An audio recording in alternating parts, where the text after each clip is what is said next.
کہ بہت سارے لوگ جو زکوٰۃ کی رقم کو جمع کرتے ہیں، زکوٰۃ کی رقم کو جمع کرتے ہیں ان کے مستحقین تک پہنچانے کے لیے، یا مان لیجئے جامعات یا مدارس یا مؤسسات اس طرح کے جمعیات کے ذمہ دار ہوتے ہیں، زکوٰۃ کی رقم کو جمع کرتے ہیں اور اس میں پرسنٹ لیتے ہیں، 25%، 30%، 10%، 20%، جو بھی ہے اس میں وہ پرسنٹ لیتے ہیں۔ تو ان کے ایسا کرنے کا حکم کیا ہے؟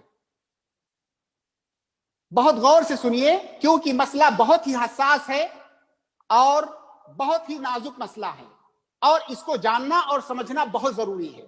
پہلی بات تو یہ، جیسا کہ میں نے عرض کیا کہ اس طرح کے مراکز دعویہ پر زکوٰۃ کی رقم کو خرچ کرنا جائز نہیں ہے، کیونکہ اس کے مصارف میں نہیں ہیں۔ لیکن ہم نے فرض کیا کہ کوئی مدرسہ ایسا ہے جہاں پر فقراء طلبہ بھی پڑھتے ہیں جو کہ زکوٰۃ کے حقیقت میں مستحق ہیں۔ اب ان کے لیے اگر اس جامعہ، اس مؤسسہ کا ذمہ دار زکوٰۃ کی رقم کو لاتا ہے تو اس کے لیے لانا جائز ہے، ان پر خرچ کرنا جائز ہے۔ اگلا سوال یہ آتا ہے کہ جب وہ زکوٰۃ کی رقم کو لا رہا ہے تو کیا اس کے لیے جائز ہے کہ اس رقم میں سے کچھ وہ خود رکھ لے؟ اس کو کی کٹ کہتے ہیں ہندوستان کی زبان میں، پرسنٹ کٹ اور پتہ نہیں کیا کیا نام دیتے ہیں۔ کیا وہ لے سکتا ہے کہ نہیں؟ دیکھیے، اس میں کئی باتیں ہیں جو سلسلہ وار آپ سمجھیے۔ اس میں صحیح بات یہ ہے کہ اس رقم میں سے ایک پھوٹی کوڑی بھی اس کے لیے لینا جائز نہیں ہے۔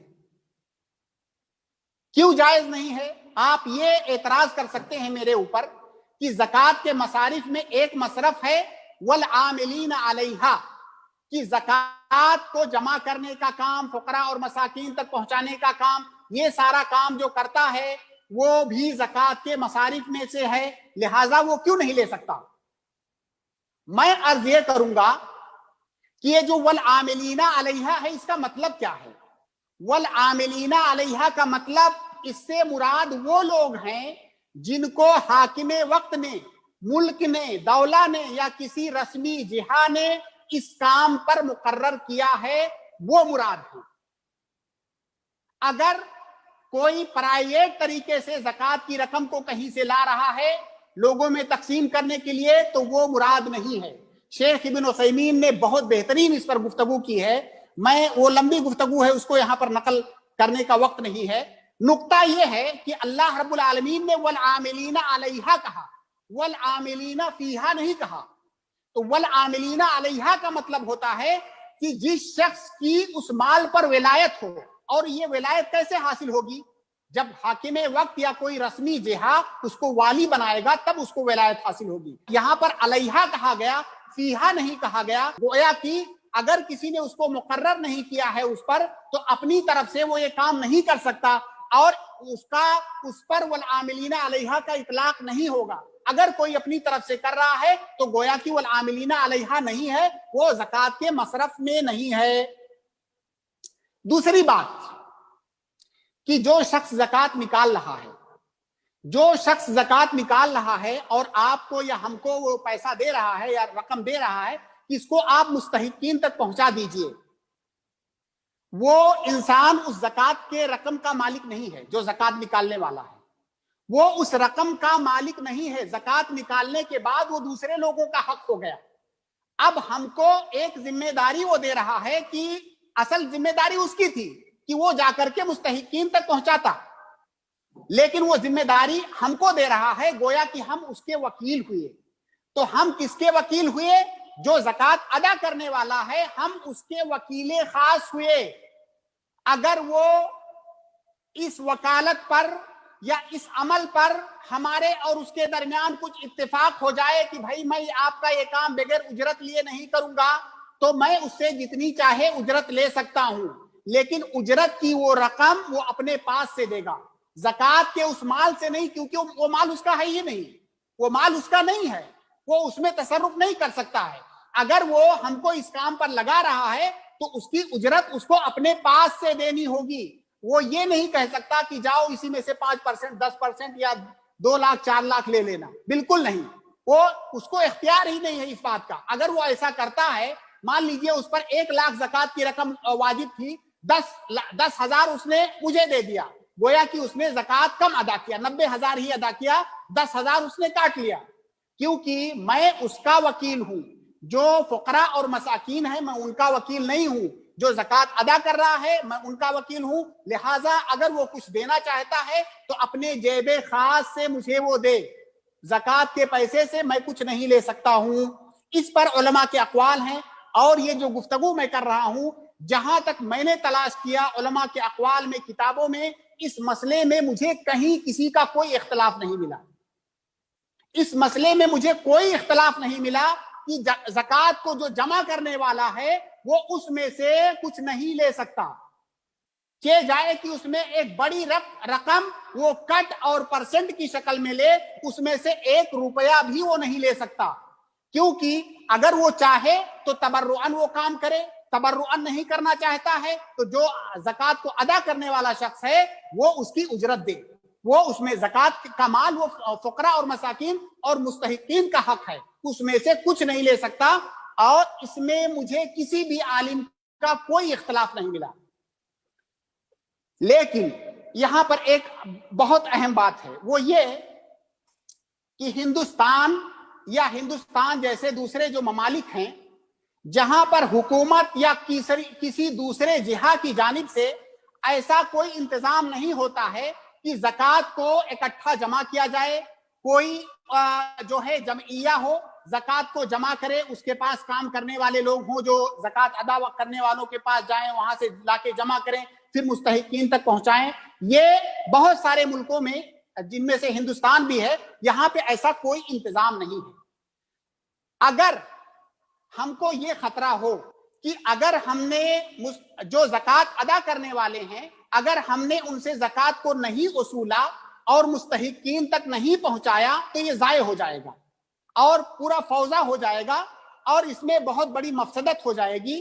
اگر ایسی صورتحال ہے تو ہم مصلحتاً ایسے شخص کو جو زکوٰۃ جمع کر رہا ہے اس کو ہم والعاملین علیہا کے قائم مقام کہہ سکتے ہیں. مصلحتاً, دیکھیے اصلاً اس کا وہ حکم نہیں ہے, ہم مصلحتاً بحالت مجبوری جو شخص زکوٰۃ کا پیسہ دوسرے سے لا کر کے خرچ کر رہا ہے فقراء اور مساکین پر, ہم ایسے شخص کو والعاملین علیہا کے قائم مقام بحالت مجبوری کر سکتے ہیں, کیونکہ ہمارے یہاں ایسا کوئی انتظام نہیں ہے.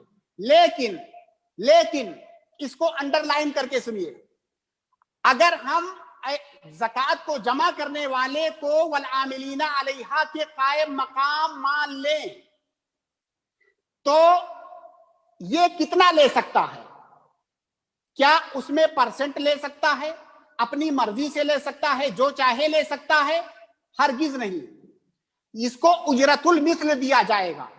جو شخص زکوٰۃ کو کا مال جمع کر کے لا رہا ہے وہ صرف اجرت المثل اس میں سے لے سکتا ہے, اور یہ بھی میں نے جیسا کہ عرض کیا یہ اس صورت میں ہے جب ہم مجبوری کی حالت میں جی رہے ہیں, مجبوری والے ماحول میں, صرف اسی صورت میں تو وہ اس میں سے اجرت المثل لے سکتا ہے.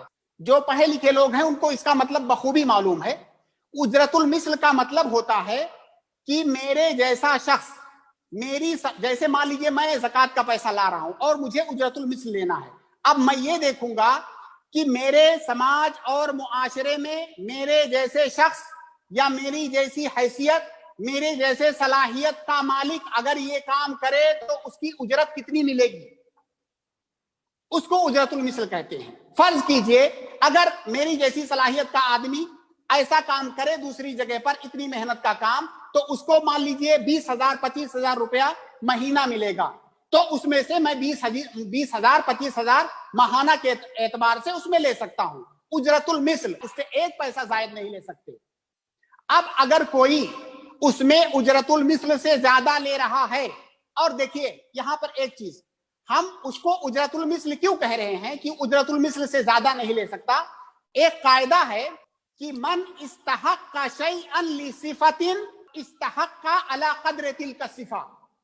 من استحق شیئا لصفۃ یستحق بقدر تلک الصفہ. اگر کسی وصف کی بنیاد پر میں کسی چیز کا مستحق ہو رہا ہوں تو اس چیز کا مستحق اتنا ہی ہوں گا جتنا وہ وصف میرے اندر پایا جائے. تو جو والعاملین علیہا لوگ ہیں وہ کیوں پا رہے ہیں اس میں حصہ؟ کیا اس لیے تھوڑی پا رہے ہیں کہ وہ فقیر اور مسکین ہیں، وہ چونکہ کام کر رہے ہیں، اپنے کام کے وصف کی وجہ سے پا رہے ہیں، اس لیے ان کے کام کے بقدر ان کو زکوٰۃ میں سے رقم دی جاتی ہے۔ اب جب ہم زکوٰۃ کو جمع کرنے والے شخص کو والعاملین علیہا کے قائم مقام کہہ رہے ہیں تو یہ اپنے عمل کے بقدر اجرت المثل لے سکتا ہے، اپنے عمل کے بقدر، اپنی حیثیت کے بقدر، اس کے سماج اور معاشرے میں جو عرف ہے اجرت المثل کا، اس جیسے کام کرنے کا، اس جیسی صلاحیت کا کہ انسان اگر ویسا کام کرے تو اس کو کتنا مزدوری ملے گی وہ صرف اتنا لے سکتا ہے۔ اب اگر کوئی اجرت المثل سے زیادہ لے رہا ہے تو وہ حرام ہے۔ اگر اجرت المثل سے زیادہ لے رہا ہے اس میں کوئی شک نہیں ہے، مجھے کسی کا کوئی اختلاف اس میں معلوم نہیں ہے کہ کسی نے اختلاف کیا ہو، اور اگر کوئی پرسنٹ لے رہا ہے تب تو یہ اس سے بھی زیادہ گھناؤنا ہے۔ کیونکہ پرسنٹ مان لیجئے کوئی 30% لے رہا ہے، 1 کروڑ کا اس نے رقم جمع کیا زکوٰۃ میں، اگر وہ 30% لے رہا ہے تو کتنا ہو جائے گا؟ 30 لاکھ۔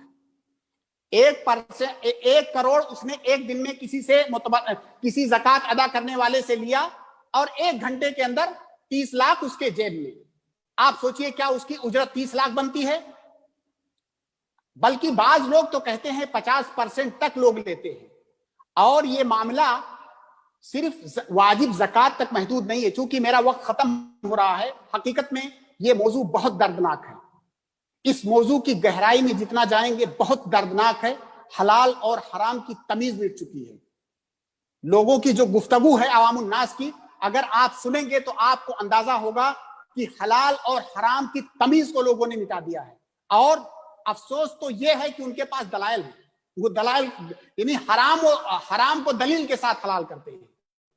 یہ صرف واجب زکوٰۃ کا مسئلہ نہیں ہے، یہ مسئلہ تبرعات کے باب میں بھی آتا ہے، جو صدقات اور تبرعات جس کو ہم چندہ کہتے ہیں اپنی زبان میں، اس کے باب میں بھی یہی حکم ہے۔ اس میں بھی اگر کبھی کوئی مناسبت آئی تو انشاءاللہ اس پر بھی گفتگو ہوگی، اس کا حکم بھی اس سے زیادہ مختلف نہیں ہے۔ لہذا زکوٰۃ کے پیسے میں جو جمع کرنے والے لوگ اپنا اجرت المثل سے زیادہ لیتے ہیں یا اس میں کٹ لیتے ہیں، پرسنٹ لیتے ہیں، یہ جائز نہیں ہے۔ اور اگر زکوٰۃ ادا کرنے اگر ان کے پاس یہ حجت ہے، اگر یہ کہیں کہ بھائی جو زکوٰۃ دے رہا ہے اس نے مجھے اجازت دی ہے کہ تم 20% 30% لے لو، تو یہ اس سے بھی بڑا گھناؤنا ہے، کیونکہ ایک تو آپ خود مجرم ہیں اور اس جرم میں آپ اس کو بھی شریک کر رہے ہیں، اور یہ جرم آپ نے باقاعدہ طور سے اتفاق کر کے کیا ہے۔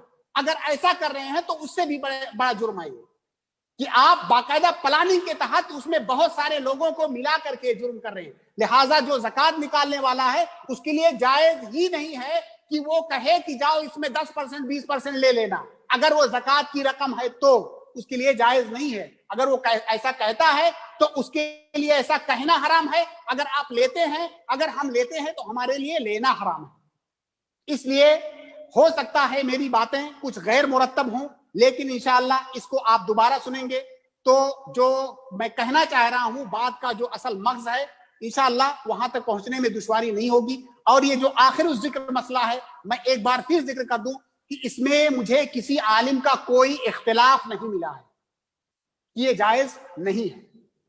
ھذا ما عندی واللہ اعلم بالصواب۔